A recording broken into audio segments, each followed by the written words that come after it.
nome é Norma. Eu me ligo na forma.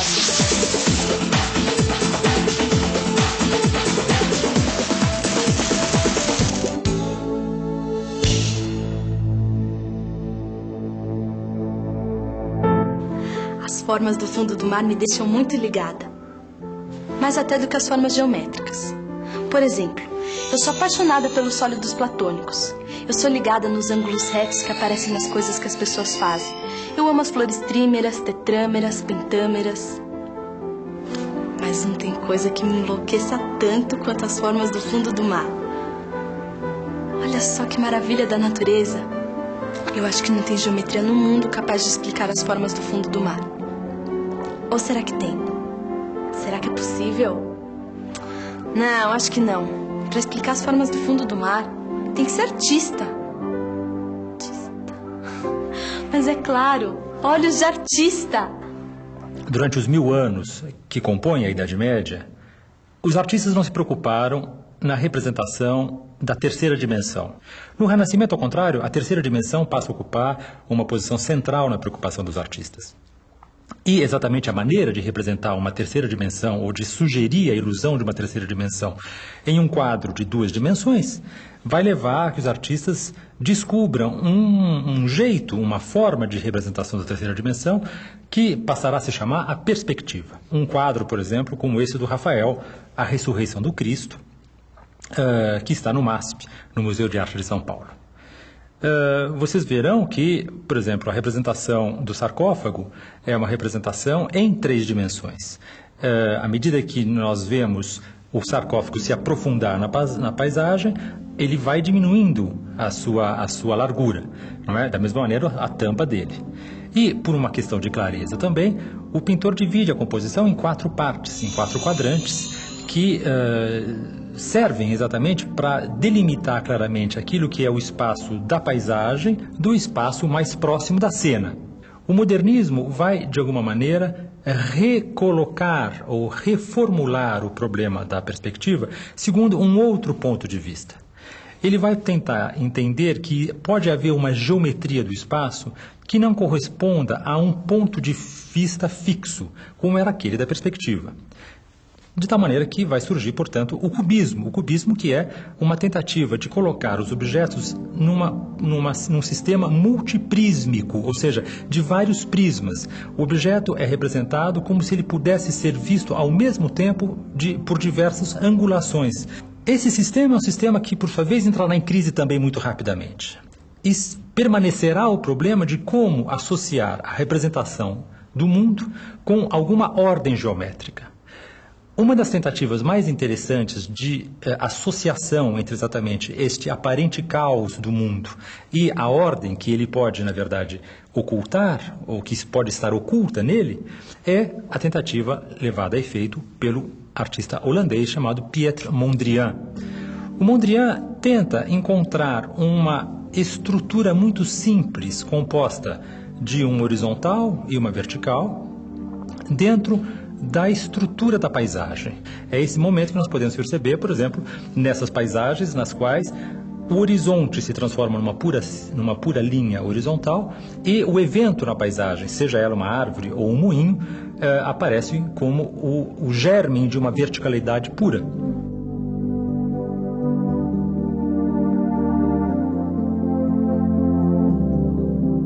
Pois é, Mondrian começou pintando árvores e terminou pintando quadrados e retângulos.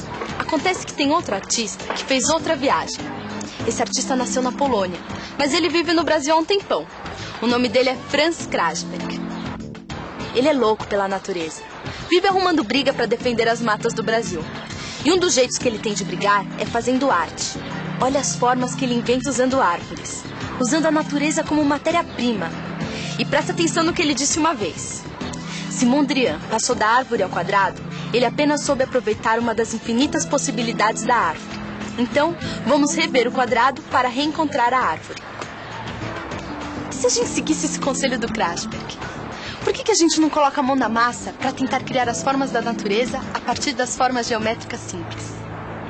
É muito mais legal aprender geometria colocando a mão na massa e construindo as formas. Fique ligado no material que você vai precisar. Folhas de papel, canetas coloridas. Continuando, hoje nós não vamos fazer sólidos, vamos fazer planos. Vamos fazer uma malha de quadrados e triângulos. Vamos fazer?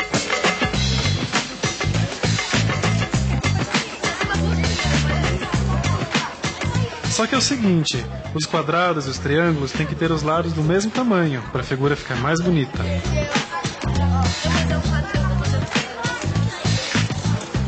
Os quadrados não podem encostar seus lados nos outros quadrados, só podem se encostar pelos vértices.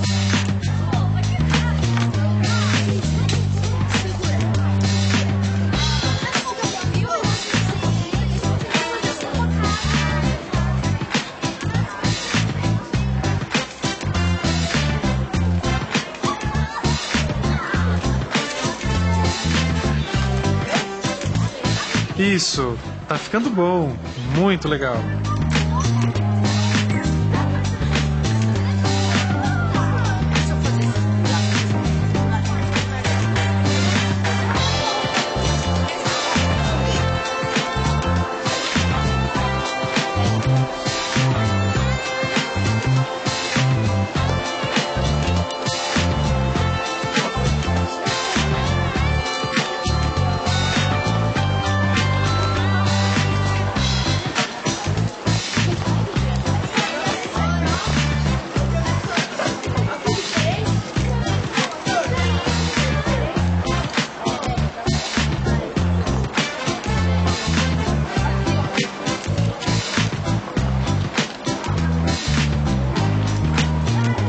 Agora pegue uma caneta de cor diferente. Vamos marcar o centro de cada quadrado e de cada triângulo. Daí vamos ligar esses pontos com aquela caneta de cor diferente, fazendo só linhas retas. Essas retas não podem passar por nenhum vértice, tá?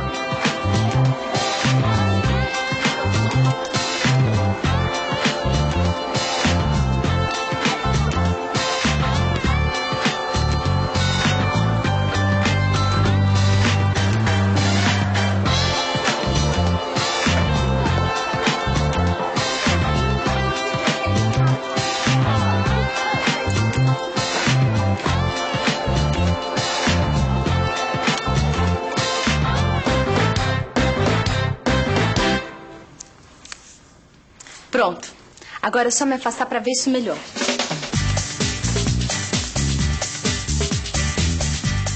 Nada como observar as coisas da perspectiva certa. Olha como ficou bacana isso. Peraí. Isso daí tá parecendo alguma coisa que eu já vi antes.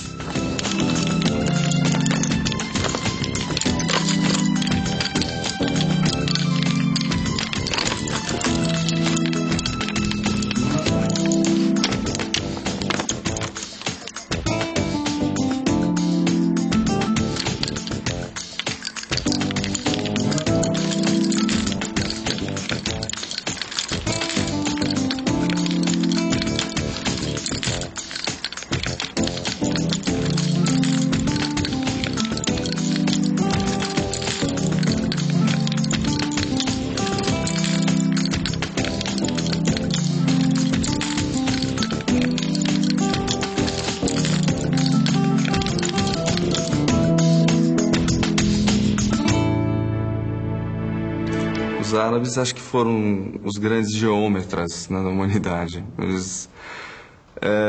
Eles acabaram sendo os caras que... ou o povo, né, que foi meu guardião desse conhecimento, né, do conhecimento da geometria. Esses padrões todos, né, de reprodução que acabam se entremeando, entrelaçando, são sistemas de simetria. Eles trabalhavam sempre imaginando assim, bom, a minha mão esquerda é simétrica à minha mão direita. Então eles começavam a pensar assim, bom, mas eu posso ter esse tipo de simetria e posso ter esse aqui. Ou eu posso ainda, né, ter isso aqui repetido diversas vezes, ou eu posso fazer isso aqui invertido. Quer dizer, quantas vezes eu consigo, né, ter esse tipo de simetria? O que acontece se eu continuar dividindo essa figura? Vamos fazer?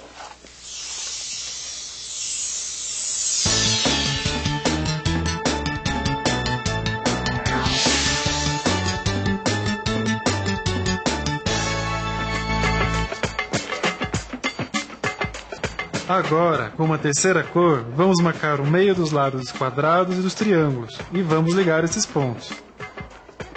A gente vai fazer uma terceira malha com essa terceira cor.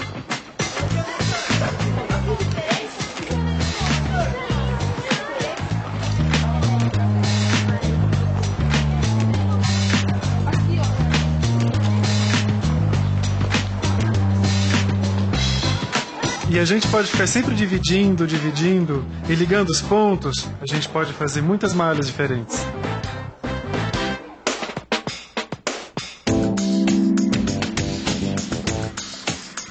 Nossa, agora ficou muito louco. Parece até que tem linhas curvas no desenho, não parece? Isso daí é uma ilusão de ótica, porque eu só desenho em linhas retas. Agora, quanto mais a gente olha, quanto mais a gente divide, mais a gente descobre que essas formas estão na natureza. Olha só essas imagens.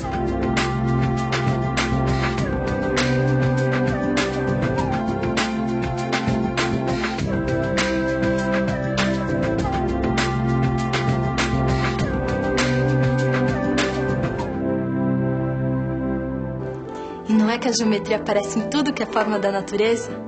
Viu só como valeu a pena mergulhar de cabeça nessa história? É o máximo, né? Mas isso não é tudo. No próximo programa tem mais. Até lá!